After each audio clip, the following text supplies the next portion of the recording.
Today, we're going to be talking about the latest update around the Chicago Bulls coaching search. We're also going to be talking about the NBA draft prospects that the Chicago Bulls have worked out heading into this upcoming NBA draft. And so before we go ahead and we jump into it, I first want to remind you to slam dunk on that subscribe button, just like Modest Mazelis slam dunks in games, because in exchange for slamming on that subscribe button, I'm going to give you nothing but daily content around the Chicago Bulls. And so make sure that you hit that like, you hit that subscribe, and you join the Chicago Bulls Insider family as we talk nothing but Chicago Bulls basketball. And so with that being said, let's go ahead and let's jump into it. Let's start with the latest update around the Chicago Bulls head coaching search. And so if you've not got a chance to see this, this is pretty much everywhere. I got a chance to see this on Hoops Rumors if you want to read about this. And so within this article, we find out from the Stein line that Wes Unseld Jr. is expected to be a finalist for the Chicago Bulls head coaching job.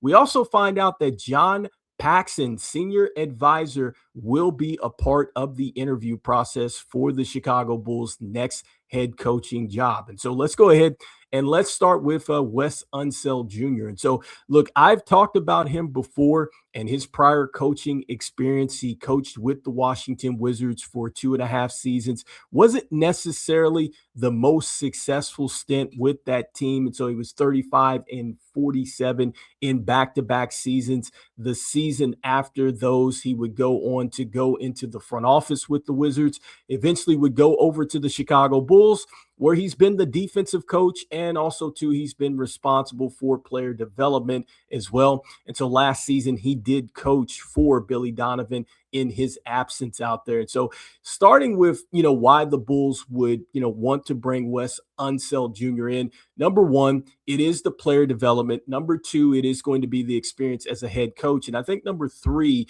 it's the fact that he's very familiar with these players as well. And so I could see why Bryson Graham would be considering Wes Unseld Jr. Now, on the flip side of this, I think that the Chicago Bulls would be wise in going out and getting a coach that was not a part of this organization last season or seasons prior to this last one. And so I think that the Bulls need a fresh start, and that means bringing in a new coach. And so some of those coaches that the Chicago Bulls could possibly bring in would be a Chris Quinn or a Micah Nori. And so also too, within this article, we find out from Clutch Points that Chris Quinn and Micah Nori still are going to be candidates for the Chicago Bulls head coaching job. He does also say in Clutch Points, and I'm talking about Brett Siegel now, that Micah Nori is also a finalist for the Portland Trailblazers job. And also too, in Clutch Points, then you do hear this from Brett Siegel as well. He says that basically the Bulls will be finalizing their list next week. And he said that Sean Sweeney was right up there with Chris Quinn before taking the job with the Orlando Magic. And so that was from Brett Siegel of Clutch Points, and that is also in this article. And so now starting with Chris Quinn. And so look, I think that Chris Quinn would certainly have to be a favorite to get this job. I think he is certainly one of my favorites to take this job, because I just think that when you look at his experience, it's very impressive. And I think it's something that certainly I don't think Bryson Graham should pass up the opportunity here, because you're looking at a coach that has been the associate head coach behind Eric Spoelstra. We've talked about how good Eric Spoelstra is as a head coach. But I think more importantly, what you get with Chris Quinn is you get elite player development. That is something that he certainly specializes in. And the fact that you're getting leadership, not only from the coaching standpoint, but also too from the player standpoint. So you're looking at a coach that has played in this league at the point guard position. He has finals experience. And so he was with the Miami Heat on staff in 2020 and 2023. And so I think that that's something that also would help in just rebuilding a younger roster when you're talking about the experience. And I think more importantly, with Chris Quinn, you're just looking for him to hopefully bring over that Heat culture. I think that that is something that you have to set. You have to have like that winning foundation, and you're hoping that Chris Quinn would bring that over if the Chicago Bulls do decide to go ahead and hire him. And so he's certainly, I think, right there as my favorite. Also, too, wouldn't mind Micah Nori. And so we've talked about him before as well. And so he hasn't had the head coaching experience, but he has a ton of experience across the league with several different stars. I mean, he's been with the Kings, Nuggets, Pistons, Timberwolves, and also to the Raptors as well. And so tons and tons of experience there. You just know that this is a coach that just really needs to get a chance. And I think that once he gets his own program, you're going to see some results. And then next, I think another coach that certainly would have to be in the finalists would have to be David Bliss. I think that he has to be in there, with just the work from the player development standpoint that he's done with OKC. I think that he's another coach that is looking for an opportunity. And I think that really a surprise coach that could rise up and take this job for me would be Kevin Young. I think that Kevin Young, to me, he is somebody that when you look at the experience of not only what he's done in college, like I think it's been very impressive of what he's done there, but you have to go back and look at what he's done in the NBA and then also too in the G League as well. And when you look at his experience, this is a coach that has NBA finals experience as well. He was with the Suns when they went to the finals, got beat by the Bucks. And so I think that, again, I just talked about that with Chris Quinn. I think that that's something that certainly plays a factor. And then you look at the fact that he's doing it right now in college. I think that that shows you that he can manage a younger roster here. And so I think that that is huge because this roster is going to be young. The fact that he's been in the NBA as well, I think that that is going to command some respect too. And I think the twist with this is that if the Chicago Bulls are able to pull off some type of wild trade to get to pick number 1 in this upcoming NBA draft, which I don't think it's going to happen. I don't think the Wizards are going to give up that pick. But if it does happen, you would have to think about the fact that if Kevin Young then goes to the Chicago Bulls, you would have AJ DeBonza, who he recruited and coached at BYU. It would be some storyline. I think it would be a good transition for AJ DeBonza. And also, too, I think that there is going to be some comfort level with Kevin Young in that type of scenario. But regardless, even if the Bulls were not to make that type of trade, I think that Kevin Young, to me, more than capable of leading the Bulls. And so you guys let me know in the comments here, what are you guys thinking as far as who should be in the finalist list for the Chicago Bulls? Once again, we're hearing that Wes Unseld Jr. will be a finalist here.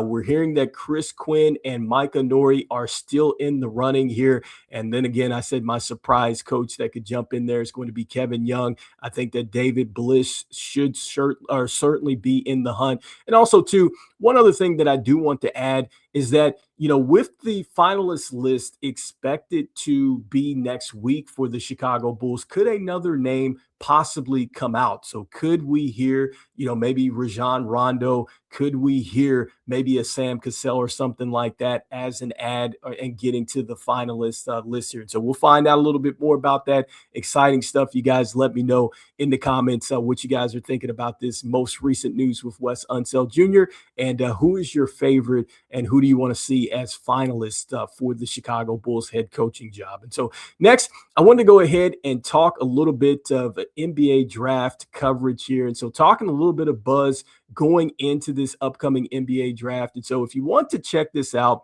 we're going to be taking a look at just who the Chicago Bulls have worked out going into the NBA draft. This is on Hoops Hype. I'm pretty sure that this is actually updated daily if you want to take a look at this. But, going into this, we know that the Bulls are picking 4, 15th, 38th, and 56th, as you can see the picks right there at the top.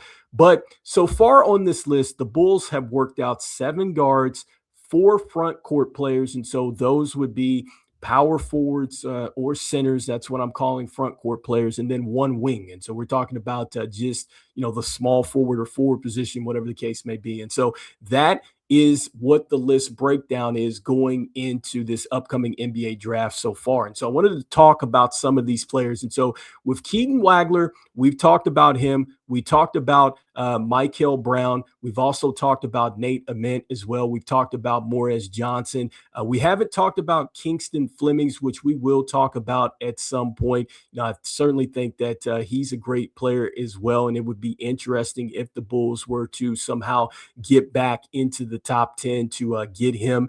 And so I wanted to go ahead and start with Bennett Stirtz. And so Bennett Stirtz, you see that he has 19 by his name. And so I believe that is where they rank these players, where they would expect them to be at. And so with Stirtz, man, I think that what you see with him is just you see just a sharpshooter with high basketball IQ. And I think that he's terrific off the pick and rolls. And I think he's a little bit more crafty as a scorer than some give him credit for. And so 6'2.5" barefoot, 186, 6'6" wingspan, and an 8'2" standing reach as well. So not bad. You love the fact that he has a positive wingspan with him. And so here are his numbers at Iowa. It must say it was very impressive. And so he first played with Drake. Then he moved on to Iowa, 19.8 points per game. So he increased that by a couple percentage points, 1.8 with the turnovers. And so that cut down, 1.4 with the steals, 4.4 with the assists, 2.6 with the rebounds, 84.8% from the free throw line, 35.8% from downtown, and 47.7% from the field in 37 games played. And so, look, man, I think that, again, sharpshooter is a guy that can come off of screens. He can play with the ball as well. And I think that really, when you look at just really the weaknesses for just Stirtz is going to be, can he defend at a high level on ball? Because when you look at the steals and everything else, I think he's very good off the ball as far as playing passing lanes and things like that. But it's going to be his ability to fight over screens and just really deal with the physicality at the next level as far as being a point of attack type of defender. He's not necessarily the fastest out there. So you wonder about that lateral quickness at the next level. And he's not necessarily the biggest athlete out there. I mean, don't get me wrong. He will dunk on you on the opposite end. But as far as just going out there and just dominating you that way, it's not necessarily what you're going to see from him. But again, I think a very solid player. And I think anytime you're talking about just a solid jump shooter, I think it's somebody that you have to really strongly consider. And I think that he would be a good fit in the backcourt with Trey Jones or Josh Giddey. I think he would be a great fit there. And so next, taking a look at this list and just continuing to look at some of these names. And so I think another interesting name and somebody that I have not talked about, and I'm very impressed with him, and that's going to be Ebuka Okorie. And so he's a point guard, played for Stanford. And man, I just think that the first thing that really just stands out with him is just his ability to be shifty. And so he's 6'1", barefoot, 186, 6'7" wingspan. So he has a positive wingspan, 8'2" standing reach, a 31.5 vertical no step. He had a 37.5 on the other vertical where he does take the step there. So not bad with the athleticism showing there. And then, just the first thing that shows with him is just a very shifty guard. His handle is great in getting to spots on the floor. He can knock down shots. He's crafty with these floaters and things like that. Like, I love that little up and under move, the way he's able to slow down and just looking at the handles right there, just going into the shiftiness. He's able to draw fouls, which I think that's huge as far as getting to the free throw line. One of his player comps that I saw here is a Kemba Walker type of player, and I can see shades of that for sure. The weakness with him is going to be the size at the next level. Can he defend at that size? Shot selection is another thing, and three-point consistency, the next thing with him. But, man, there's a lot to like about him as far as the upside. And when you're taking a look at his numbers, very impressive in his lone season here with Stanford. So 23.2 points per game, 1.9 with the turnovers. Some I think he's going to have to just get those cut down a little bit. 1.6 with the steals, 3.6 with the assists, 3.6 with the rebounds as well. Shot 35.4% from downtown, 83.2 from the free throw line, and he shot 46.5% from the field in 31 games played 35.1 minutes as well. And so again, he's a player to watch for is Okorie. Next, looking at another player that is interesting here on this list, and that is Tamin Lipsey. And so he played for Iowa State. And the biggest thing about him is that he is just defensively, he's tough. Defensively, he's a very tough player, brings the physicality. This is a guy that looks to attack you on defense. And so I love that. He gives you solid point guard play. And I love that too as well. So that leadership, I think, is something that you can use, I think, in your first or second unit. And so kind of thinking a little bit of what you see with Tre Jones, his ability to really lead a team that way, just how pesky defensively Tre Jones is. Like, I think that that's kind of what I'm seeing there. With Lipsey, what you love about him is the steal rates, phenomenal. And so at one point in time, like his second year at Iowa State, he had a 2.7 with the steals. This last season, 2.3. And so he's terrific as far as getting the steals. He averaged 13.5 points a game. His assist went up to 5.1. So that was good. Free throw percentage, that right there, you want to see that get a little bit better. This last season, 65.6% from the free throw line. His best season has been 75.8%. So as a point guard, you would want to see your point guard knock down free throws, especially if you're going to have the ball in your hands. Three-point shooting is probably going to be something that you wonder about with him because it has been very inconsistent. One season he shot 20%. Next season was 39.1%. The next one, 33%. The next one, this last one, 31.6%. So you're wondering, who he is as a three-point shooter because he's shown it. He just hasn't put it together. And so he's got to put it together with the mechanics, feeling confident and everything else.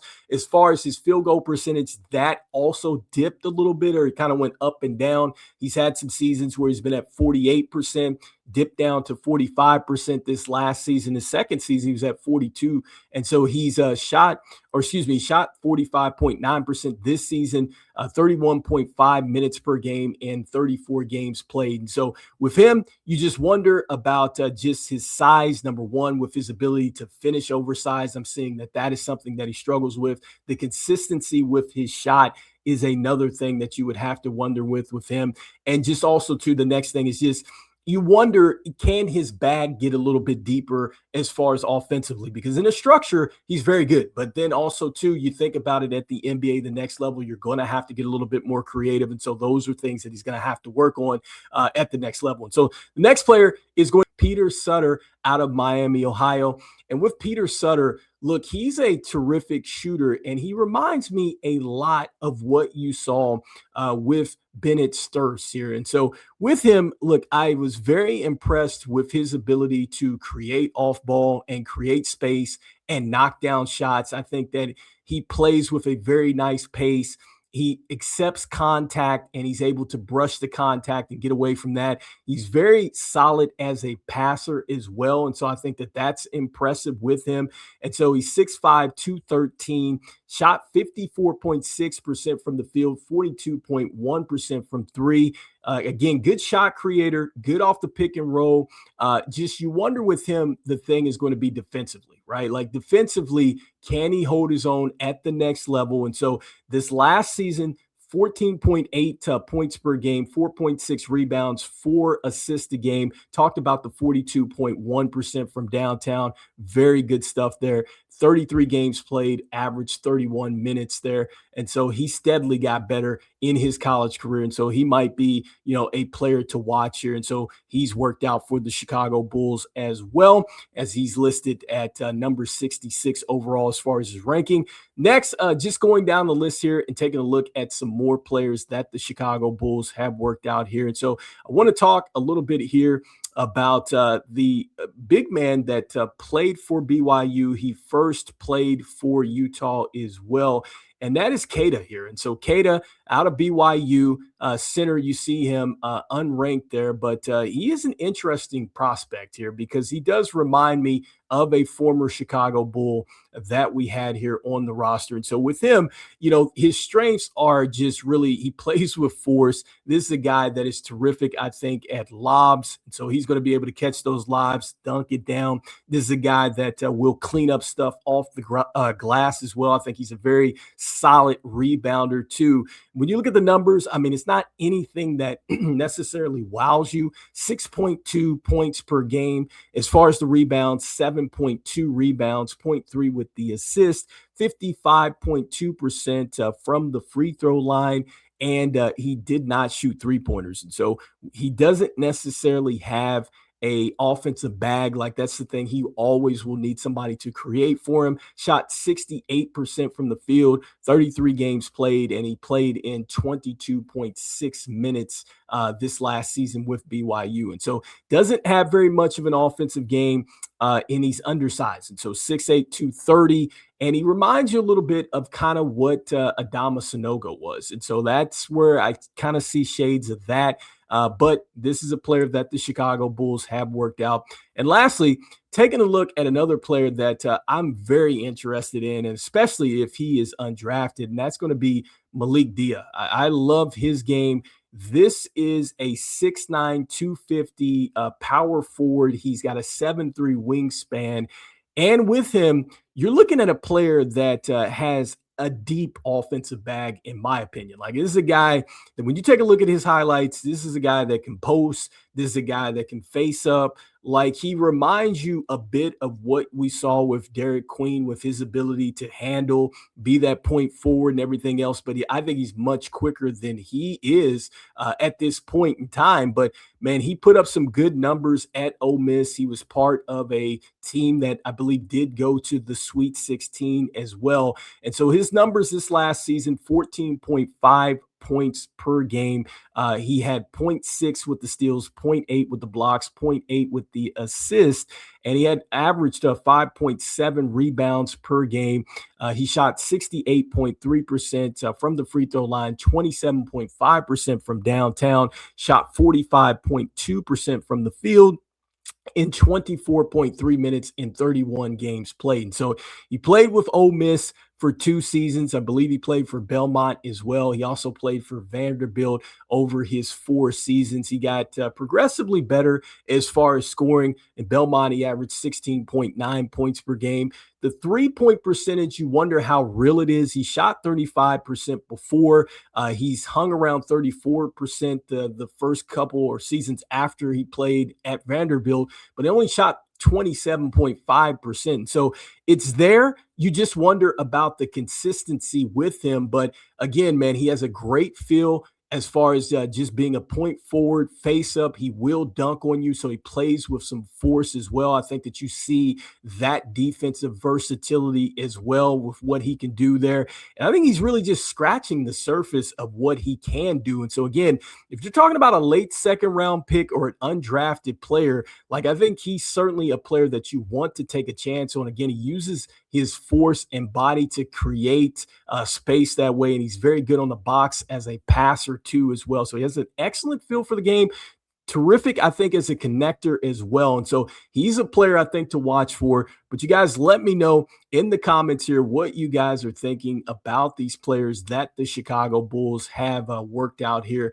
What do you think so far with these list of players here? And so once again, just going back through it all together for the Chicago Bulls, they have on this list 7 guards. They have 4 front court players and 1 wing that I see that they worked out. And again, I'm pretty sure that this is going to get continued, or it's going to get added to continuously as we head into the NBA draft. And so you guys let me know in the comments here what you guys are thinking about that. Then also too, let me know what you guys are thinking about the latest coaching update around Wes Unseld Jr. Once again, Wes Unseld Jr. expected to be a finalist. Chris Quinn, and then also to Micah Nori right there to possibly be in the running here for the Chicago Bulls head coaching job. I talked about Kevin Young, maybe as a surprise, maybe finalists and maybe somebody in the running to get this job. But you guys let me know in the comments who you want to see the Bulls bring in as finalists next week, reported here by Clutch Points for this. And also to let me know what you guys are thinking about Pax sitting in here on the interview process as well. And so look, as we always say, go Bulls, and I will see you guys on the next one. All right, peace.